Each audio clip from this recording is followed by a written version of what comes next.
Good evening and welcome to the Casual Chef's Kitchen. Enjoy the show. On tonight's menu, easy cheesy sausage chowder. The morning mise en place. Just after prep. The evening mise en place in order of appearance.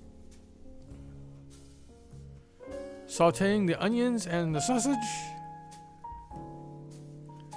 I add the carrots and the celery and continue to saute. I add the herbs and spices and the garlic. I add the chicken stock.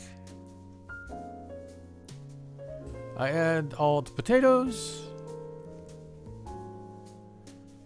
Just before simmer. And it's going to simmer for about 20 minutes. I add the cheese and the half and half. And here's the final soup or chowder in the pot. And here's the final presentation. Thank you for joining me here at the Casual Chef's Kitchen. Have fun cooking.